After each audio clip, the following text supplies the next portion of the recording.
Marisa Machado Gomes Rigatelli é mestre em Economia pela Universidade Federal de Viçosa, Minas Gerais, e possui mais de 20 anos de experiência na área educacional, especialmente na educação profissional e no ensino. Ela trabalhou em instituições como Unesco Brasil, Secretaria de Estado de Educação Profissional e Tecnológica do Ministério da Educação, onde exerceu o cargo de diretora de Políticas e Regulação da Educação Profissional e Tecnológica. Também exerceu os cargos em secretarias estaduais de educação e atuou como professora universitária. Atualmente é especialista em educação profissional e tecnológica. Está presente no Departamento Nacional de Serviço Nacional de Aprendizagem Industrial, o SENAI. Portanto, tem 20 anos de vivência no sistema indústria, tendo também atuado no campo da prospectiva, Equisa, Data Analytics e Educação Corporativa. Nossa palestrante convidou, portanto, ela possui ampla experiência em mercado de trabalho, análise setorial, prospectiva, tecnologia, educação, desenvolvimento e economia. Atuou ainda como docente em cursos de graduação e pós-graduação e consultoria do Programa das Nações Unidas para o Desenvolvimento. Atualmente, ocupa cargo de gerente executivo do Observatório Nacional da Indústria da Confederação Nacional da Indústria. Bom, uma boa tarde, um prazer estar aqui novamente nessa semana, né, em que a gente comemora a educação profissional e tecnológica. Queria agradecer em nome do Felipe Morgado, superintendente de Educação Profissional e Superior do Senai Nacional, e também do diretor do Senai, Rafael Lucchesi, a esse convite feito, né, pelo presidente Solomar, mas que vem aí de toda a diretoria e equipe, né, que compõe esse Conselho Federal dos Técnicos Industriais. E nessa semana de comemoração, a gente começa já com os parabéns, né, a vocês, né, que atuam como profissionais da educação profissional e que têm aí um papel tão central nessa agenda, né, que foi muito bem explorada na fala anterior, dos compromissos que os países têm, que cada um de nós temos, com os objetivos de desenvolvimento, que, antes de mais nada, visam a construção e o acesso a oportunidades e uma vida mais justa para todos. E acho que o tema dessa fala e desse diálogo, né, da aprendizagem profissional é a concretização, né, de ações que a gente pode fazer, que está no nosso alcance, já diretamente sobre 4 dos Objetivos de Desenvolvimento Sustentável, né? O da educação, o do trabalho decente e também o desenvolvimento da indústria e da transformação, da inovação, que é aí o 9º objetivo, né? Então, para mim, né, é um prazer, para nós do Senai é um prazer, especialmente estar nesse ano falando de aprendizagem profissional, porque a aprendizagem profissional está aí na gênese da própria criação, né, do Serviço Nacional de Aprendizagem Industrial, que é o primeiro que surge no Brasil, em 1942. Né, o Senai é criado em janeiro, e logo em junho nós temos a primeira lei da aprendizagem, que é a aprendizagem dos industriários. Destacaram aqui, né, a minha trajetória, minha experiência na educação profissional, mas eu diria que nos últimos 2 anos eu comecei a me aproximar e aprender a aprendizagem profissional. E por meio dessa minha experiência, eu vou pedir licença a vocês para trazer um pouco mais aprofundado o que é a aprendizagem profissional, que a gente ouve muito dizer, mas a gente não sabe, não conhece, ou poucos, né? Conhece efetivamente como que ela se organiza, né? O que é a estrutura, quais são os seus fundamentos, as suas normas.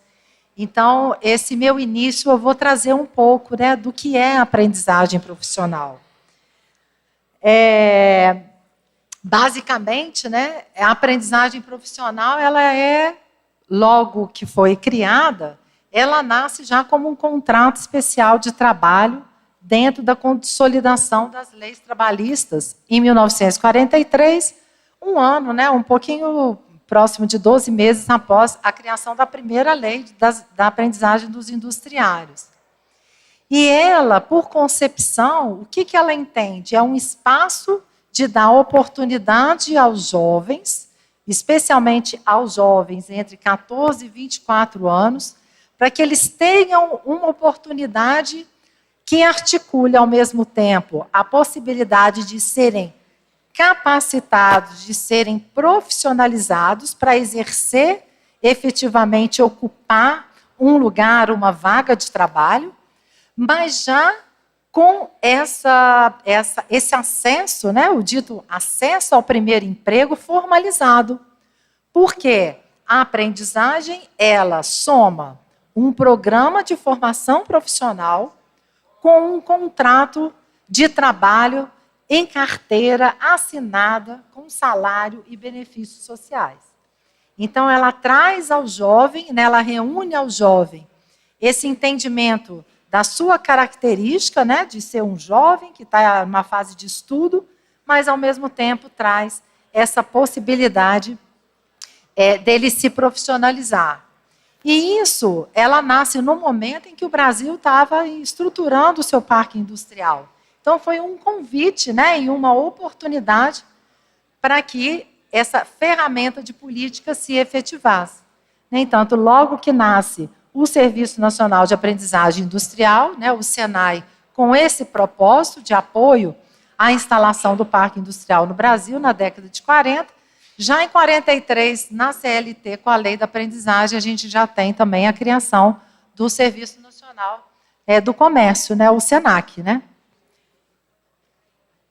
Então, nesse sentido, né, é importante a gente saber que a aprendizagem tem uma demarcação legal no âmbito do trabalho, né?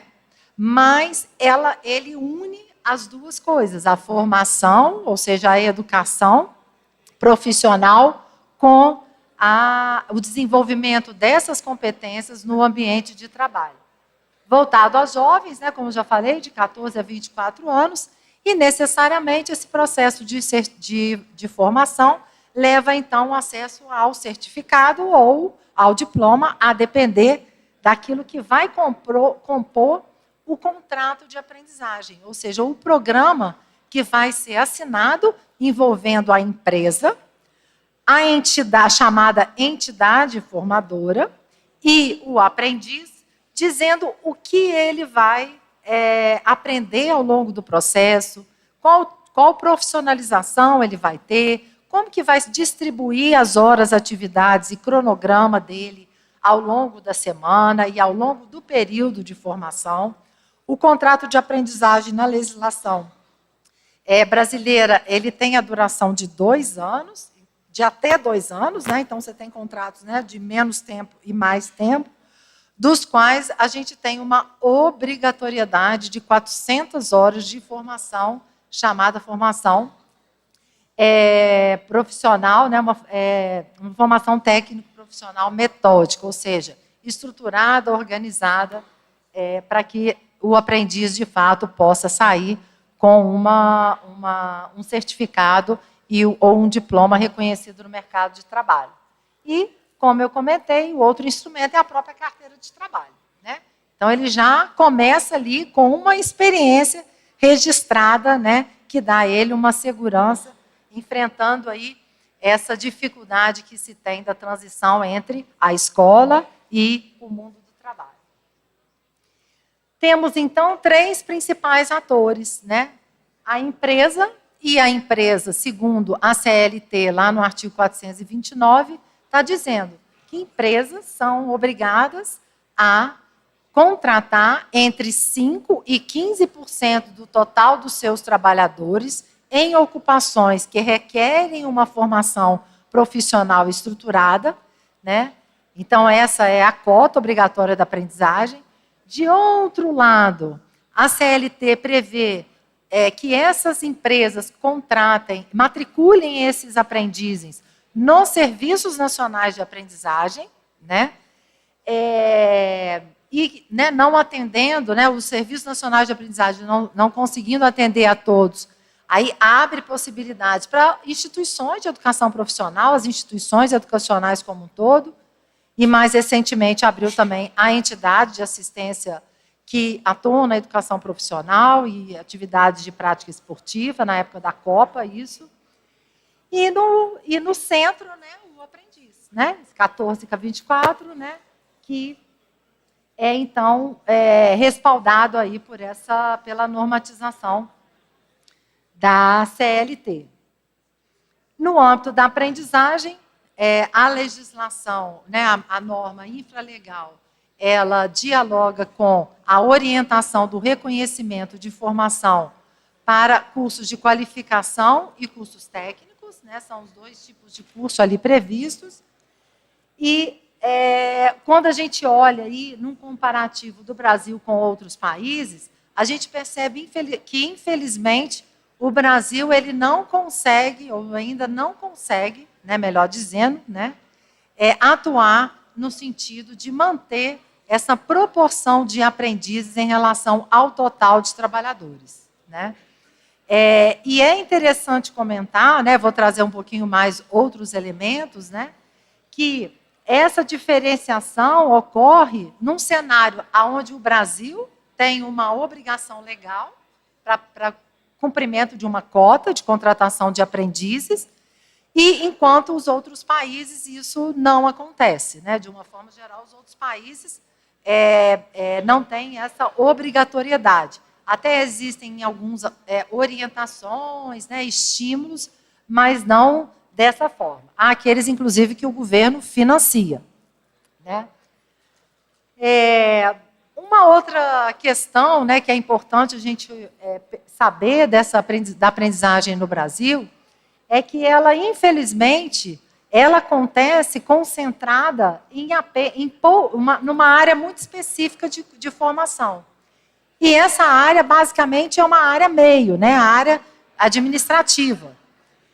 Então, enquanto a gente pode observar aqui à esquerda, né, os países com uma diversidade de formação, que é o desejado, né, o Brasil, a gente enfrenta esse nível de concentração e um nível de concentração numa área meio, né?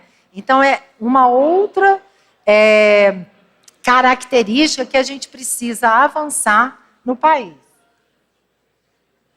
Isso certamente tem relação com esse quadro que a gente vê, onde Alemanha e Inglaterra têm mais de 50% na efetividade de empregabilidade dos aprendizes, enquanto, por outro lado, o Brasil é apenas 14%. Né? Isso aí, dados de 2019. Então, sem dúvida alguma, nós temos aí um descompasso. E esse descompasso passa, inclusive, pela própria perspectiva da empresa na contratação do aprendiz. Né? Quando consultada, as empresas de países que têm uma aprendizagem profissional forte, né, uma alta relação entre o número de aprendizes e trabalhadores, a gente percebe que ela vê na aprendizagem profissional uma estratégia justamente de ter profissionais qualificados, de poder ter profissionais que tenham as competências ali bastante alinhadas com a tecnologia, né, com aquilo que a empresa está precisando em termos de atuação laboral. E, ao mesmo tempo, né, a preocupação central de toda empresa é de garantir esse aumento de produtividade. Então, você tem uma relação empresa e formação profissional extremamente alinhada. E isso, obviamente, converte nos indicadores de empregabilidade. Né? No Brasil, por sua vez, nós, né, como eu chamei a atenção, nós temos mais de 60% dos cursos da aprendizagem profissional concentrados em áreas administrativas, né? E a soma desses fatores, né, acabam nos fazendo compreender por que nós temos esse cenário em termos de empregabilidade, qual seja, em termos gerais, 44%, né, dos aprendizes egressos, né, dos aprendizes que concluíram a aprendizagem, eles conseguem emprego ao longo dos 12 meses que ele teve o seu contrato de aprendizagem encerrado.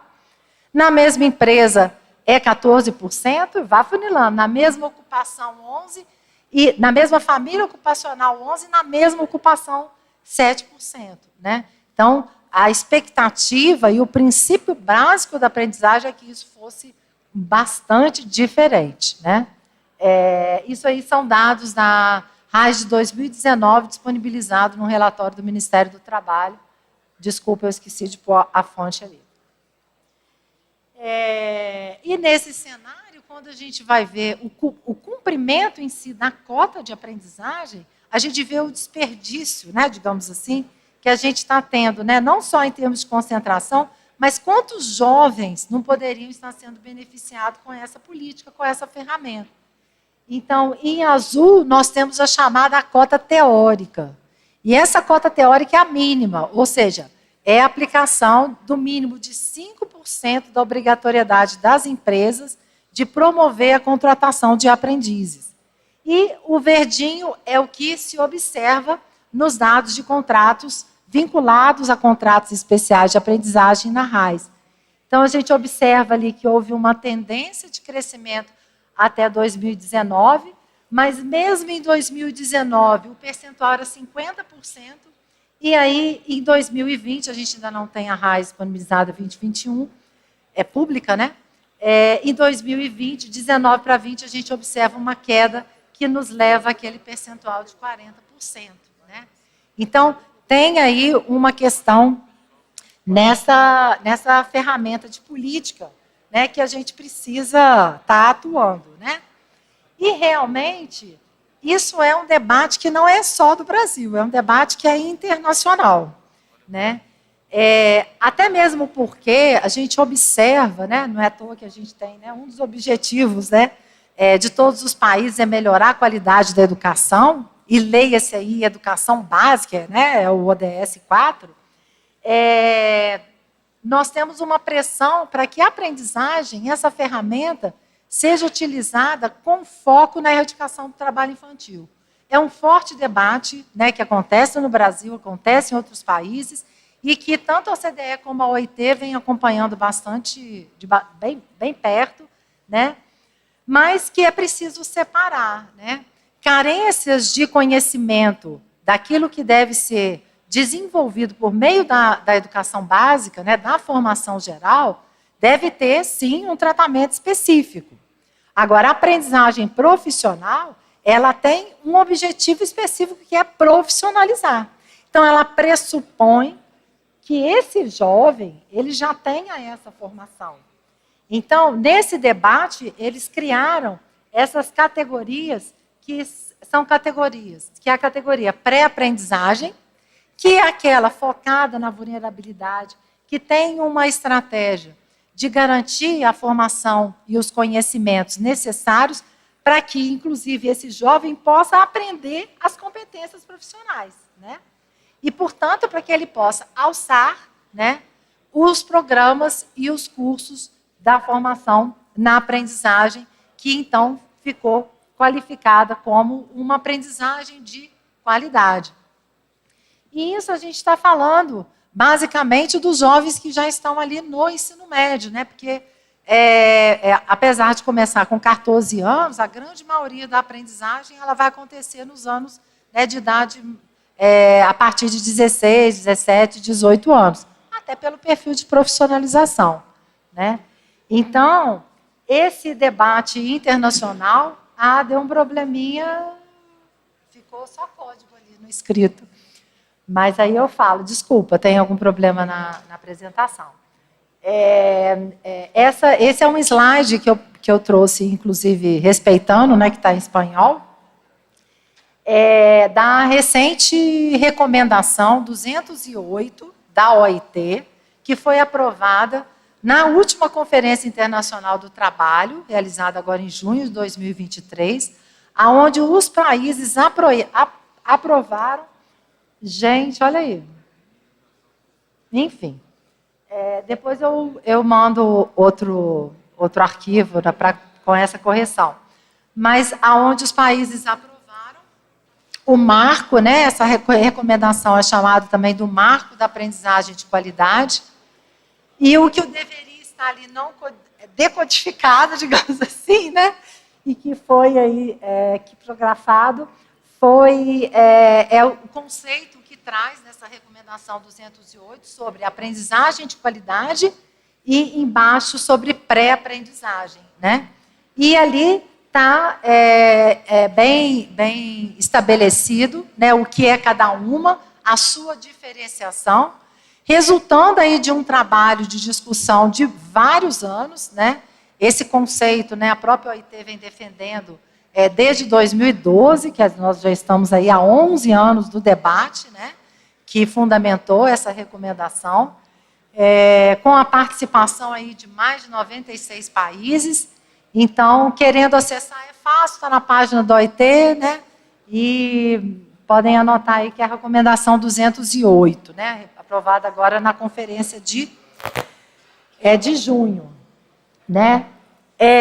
Nesse movimento, né, de qualificar a aprendizagem profissional e até mesmo esse entendimento sobre a aprendizagem profissional, é interessante a gente ver também como o Brasil vem caminhando nessa direção que os demais países vêm defendendo, né?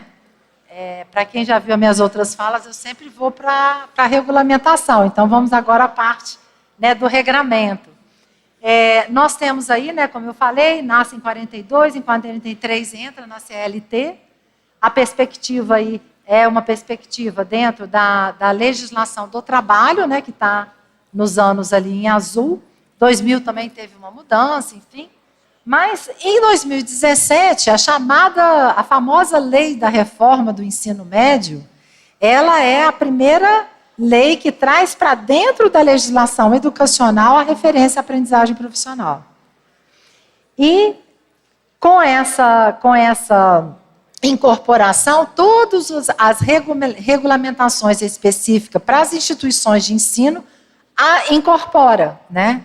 E vão, então, fortalecendo essa relação da aprendizagem profissional especialmente com a educação profissional, né? Isso fica ainda mais forte na lei da educação profissional, que ontem o secretário Getúlio deve, inclusive, ter comentado sobre ela, né? Que é a 14.645, que alterou a LDB em dispositivos associados à educação profissional. Eu trouxe aqui para ficar com vocês, mas eu vou passar rapidinho um pouco sobre esse contexto, né, do que traz essa alteração legal. Então, na LDB, como eu citei, no âmbito do ensino médio, né, no próprio artigo do ensino médio, você tem a primeira referência de que vivências práticas dentro do desenvolvimento do ensino médio, eles podem incorporar atividades associadas à aprendizagem profissional. E, especialmente, né, aí considerando essa nova estrutura do ensino médio com um itinerário específico da formação técnica e profissional. E isso vai desdobrar, então, no âmbito do Conselho Nacional da Educação, tanto nas diretrizes curriculares do ensino médio quanto da educação profissional. Então, nas diretrizes do ensino médio, né, vem, inclusive, a definição para os sistemas de ensino do que é uma aprendizagem profissional, trazendo aí, seguindo nos dispositivos da diretriz do ensino médio, as possibilidades de organização curricular com a aprendizagem profissional. Isso vai depois também para as diretrizes da educação profissional e tecnológica, né? Tanto, inclusive nos capítulos específicos da qualificação profissional, como também de cursos técnicos, né? E chegando nessa alteração, né, que eu citei, que é desse ano, de 2023, aonde então a aprendizagem profissional, além de ser citado como uma possibilidade de oferta dentro de um currículo do ensino médio, ele se amplia para todo toda a formação da educação profissional técnica de nível médio, né?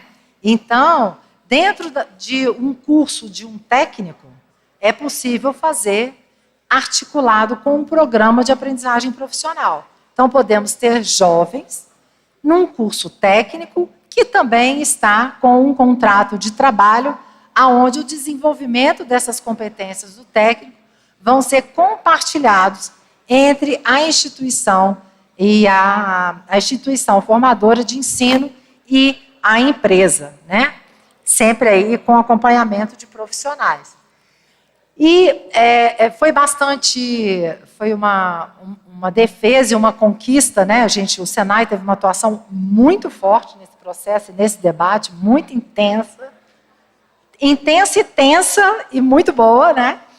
Mas que traz também para a própria orientação para a instituição de ensino de que o que for desenvolvido na educação profissional, articulado com a aprendizagem profissional, nós estamos dizendo de reconhecimento de horas e de atividades pedagógicas, né? Então, deixa claro na construção curricular o que a gente está estabelecendo nessa equiparação, nessa articulação e nessa integração, né? Que basicamente é olhar a aprendizagem profissional como uma forma de desenvolver a própria educação profissional e tecnológica. É disso que se trata, né? Então, essa lei, né, ela é uma lei que marca, né, um avanço para a educação profissional no país, sem sombra de dúvida, né?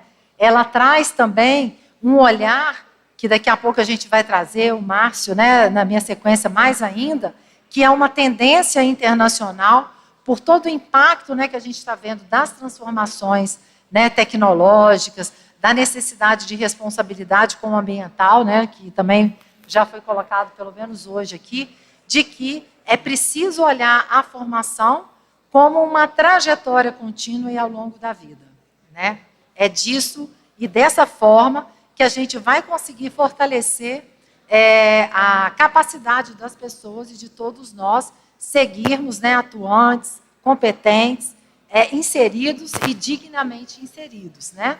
Então, essa alteração na LDB traz isso de forma muito explícita, né, que ao pensar a educação profissional, você pode, inclusive, como instituição de ensino, reconhecer, né, propostas de aprendizagem de um nível para o outro, desde que isso esteja previsto institucionalmente. Aqui, basicamente, a gente não quer obrigar ninguém a aprender o que já sabe, né? Então, é também o princípio que vem também, né, de forma mais incisiva para o novo texto da LDB, associado à educação profissional, que é o reconhecimento, né, de experiências, conhecimentos, saberes adquiridos fora do trabalho e que podem ser reconhecidos pela instituição de ensino e servir como base para a continuidade. Nesse processo, né, traz também o catálogo como grande organizador, então está aí a importância, CFT está sempre atuante aí na questão da atualização dos catálogos, né?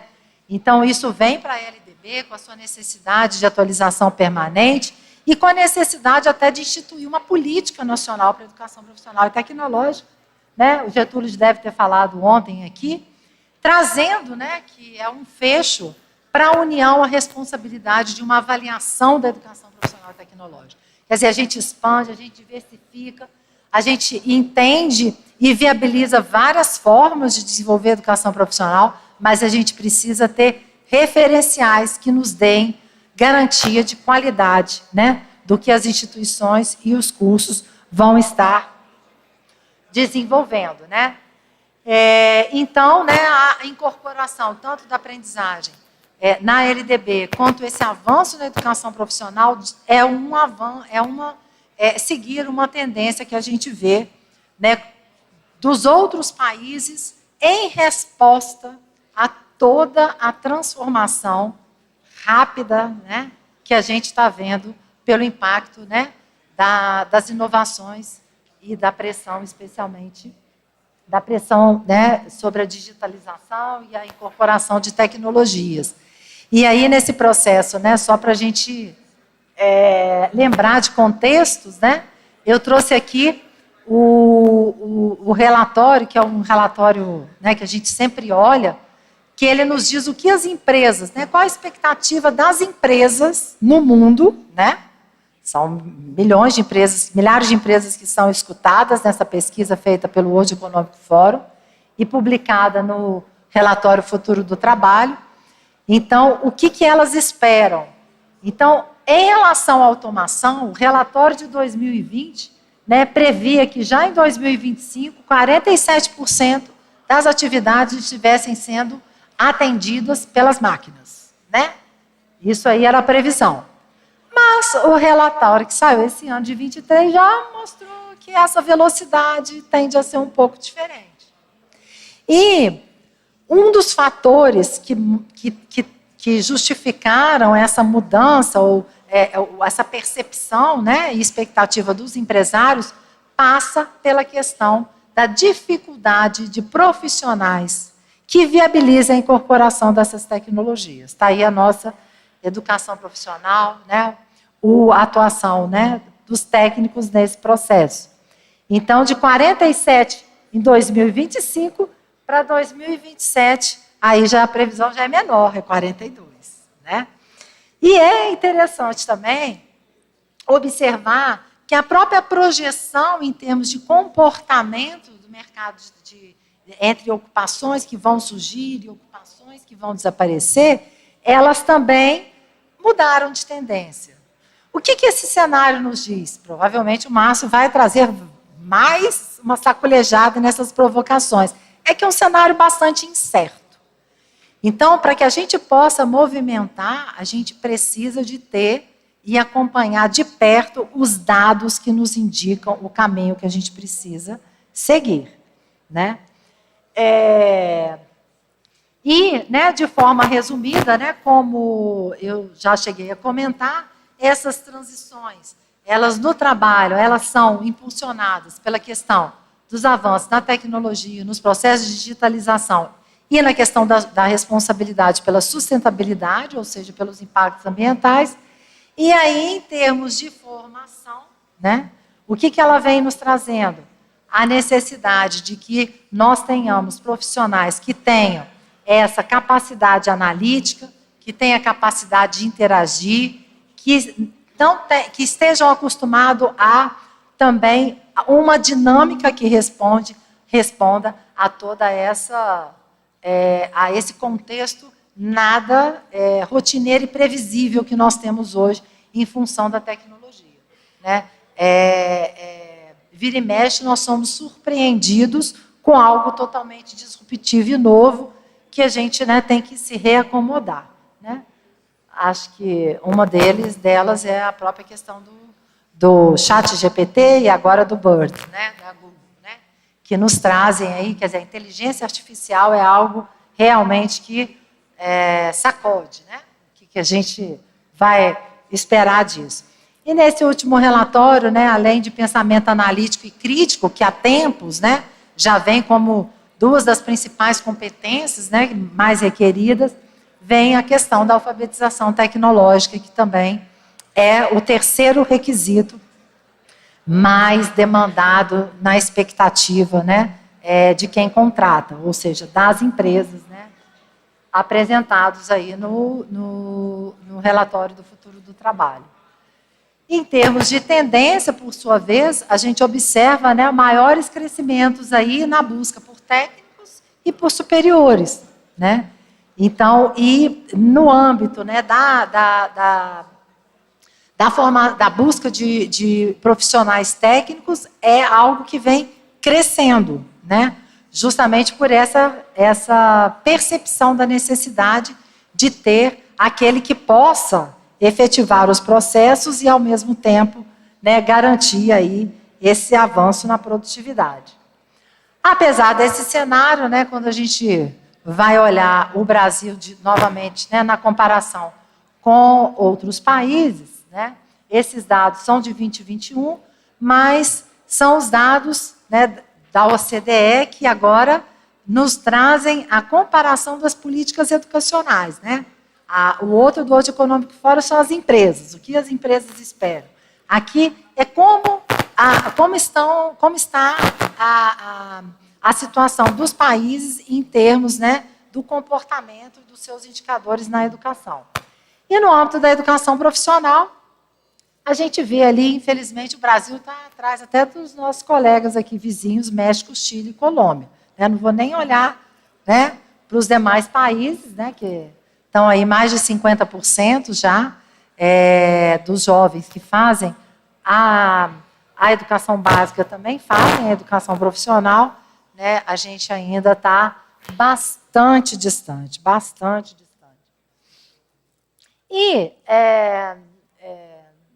quer dizer, a gente também, né, pode lastimar se a gente olha para o cenário da juventude, né, se a gente pensa em toda essa potencialidade, né, e dessa oportunidade da própria aprendizagem profissional, quando a gente vai olhar a situação dos jovens, né, que muitos, né, não concluem o ensino médio, né, se abandonam, inclusive, né, não conseguem, não estão nem trabalhando, nem estudando, esse cenário, né, vai trazendo ainda mais importância, né, para a gente atuar para que a aprendizagem profissional, de forma específica, ou a educação profissional, de forma mais ampla, possa contribuir aí com esse cenário, né, da nossa juventude. E essa juventude é uma juventude, inclusive, que em sua maioria já trabalha. Então, o trabalho já é parte desse processo, né? Então, nós temos ali, inclusive, que 40,1% é o último dado disponível, que é da PNAD de 2019, infelizmente, não tem um dado mais atualizado, mas não deve, infelizmente, ter mudado muito, mas 40,1% saem porque precisam de trabalhar.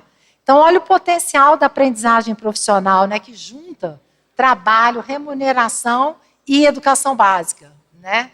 É realmente uma ferramenta, né, que a gente no Senai procura defender com bastante ênfase, porque a gente acredita mesmo no seu potencial. E ainda tem o cenário, né, que são poucos aqueles que acessam o ensino superior.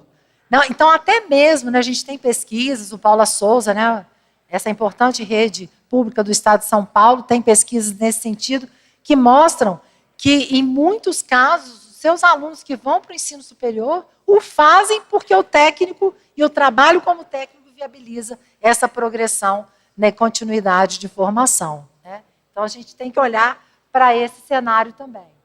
E quando o jovem é perguntado, ele fala que sim, ele se interessaria por uma formação profissional, ele tem interesse. Mas aí também é um interesse que a gente precisa entender. Porque uma outra pesquisa vai dizer que 47% daqueles que foram escutados, é uma pesquisa do Datafolha do ano passado, que ouviu 7.800 jovens, vai dizer que nem tomou conhecimento do que é o ensino técnico e profissional, em São Paulo. Então, a gente tem um problema de falta de conhecimento, né, dos jovens a respeito dessa oportunidade. Então, fortalecer a educação profissional, avançar, né, com os profissionais egressos, né, dessa carreira, é também dar visibilidade à educação profissional, ao curso técnico, né? E isso, né, acontece, né, voltando ao comparativo, né, com que está no relatório da OCDE lançado esse mês, né? O Education at a Glance, lançado agora em setembro, semana passada, eu acho. Se a gente olha os alunos da educação profissional do Brasil em relação aos da União, da OCDE como um todo, a média da OCDE, a gente vai ver um comportamento similar, né? Tanto em termos de conclusão, né, num ciclo correto, né, ao final do curso, como até 2 anos depois. E no caso, né, de quem faz a educação geral, né, sem educação profissional, aí os indicadores já se distanciam bastante. Ainda, se a gente olha para os dados, para os resultados dos estudos dos nossos institutos de pesquisa no Brasil, como o INEP, vai, né, também trazer, já traz também esse dado, que os alunos que fazem educação básica com educação profissional têm maior índice de conclusão. conclusão, porque eles apresentam uma menor taxa de evasão e ainda têm um melhor rendimento de aprendizagem, né? Então, nessa perspectiva, a aprendizagem profissional, essa aproximação, né, que a LDB está trazendo com o itinerário da formação técnico-profissional, sem sombra de dúvida, é uma oportunidade, né, de reduzir a evasão, como a gente viu, portanto, de concluir a educação básica. O Brasil é um país que mais de 70 milhões de pessoas não têm educação básica. Melhorar o nível de aprendizagem, que a gente também viu, porque a educação profissional tem essa capacidade, né, e esse poder de contextualizar a formação teórica e, portanto, causar mais interesse, e é por isso que ele permanece também, né, e ajudar na absorção do conhecimento, né, e no desenvolvimento da competência, apoiar na continuidade da trajetória de formação, inclusive para o nível superior, né, e progredir na carreira profissional, né, na medida em que ele tem ele sai da educação básica com um certificado de conclusão do ensino médio e, se articulado a um técnico, mesmo por meio da aprendizagem profissional, ele sai com um diploma. Então, é uma ferramenta extremamente, né, poderosa. Seja pensando na educação básica ofertada, né, na modalidade regular, seja regular de tempo de um turno, seja em tempo integral, ou seja, na modalidade da educação de jovens e adultos, que a esses, então, a educação profissional deveria ser aí quase que uma obrigatoriedade, né, enquanto uma política pública.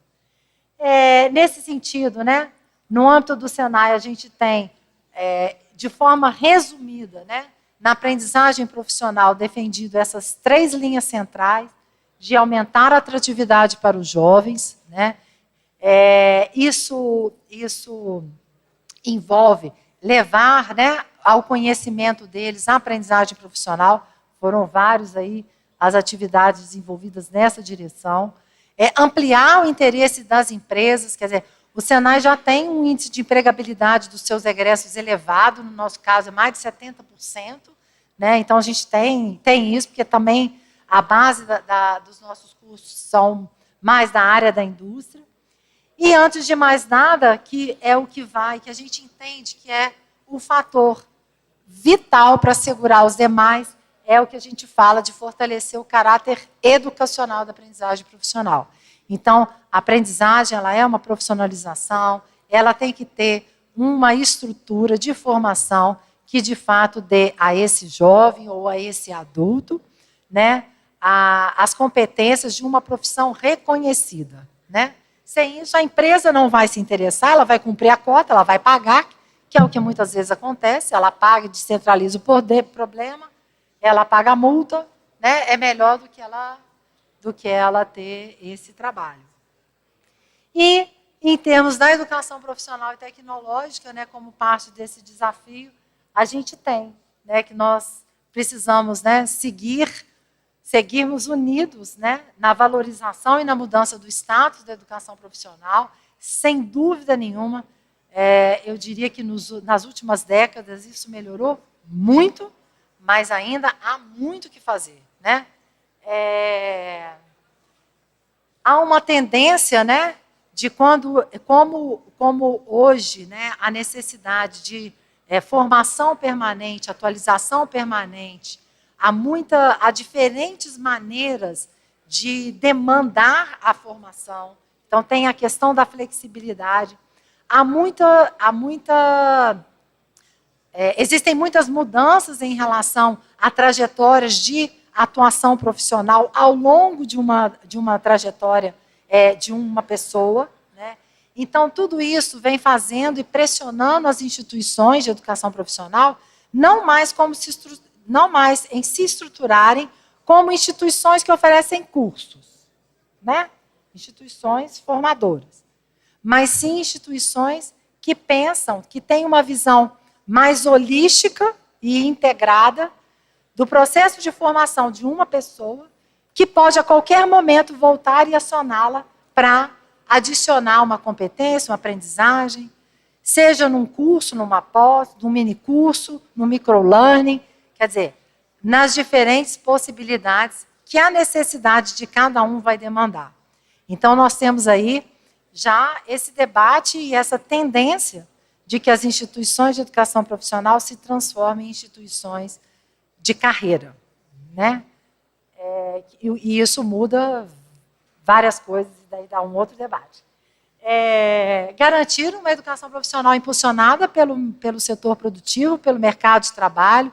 Isso agora está na própria LDB, o que é muito bom, porque a gente sabe que a gente precisa, na educação, fazer essa tradução, né, da demanda de formação profissional, das competências profissionais para a educação, né? Mas a gente não pode não olhar, o Márcio vai trazer muito do que nos orienta nesse sentido enquanto Senai, incentivar, né, essa verticalização da formação profissional, e uma forma de incentivar é ter diferentes ferramentas, flexibilidades, instrumentos, meios, né, mídias, né, para que a gente possa atender aos diferentes perfis de aprendizagem e engajar o setor produtivo nesse processo. Então, só para trazer alguns números, fechando, né, o Senai, ao longo da sua trajetória, já formou mais de 86 milhões de trabalhadores e 28 setores da indústria. Em dados atuais, né, nós temos na aprendizagem profissional, de uma forma geral, a gente atende a 200 mil pessoas, aprendizes, ao longo de cada ano.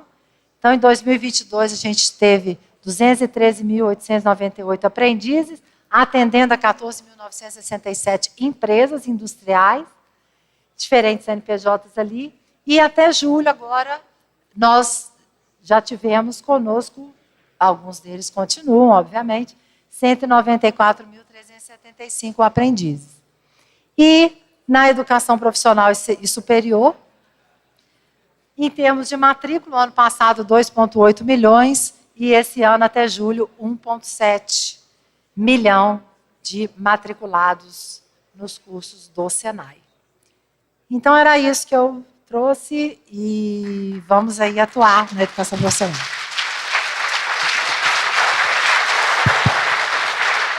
Conselho Federal dos Técnicos Industriais, Sistema CFT, CRTs, Técnico Industrial Valorizado, Sociedade Protegida.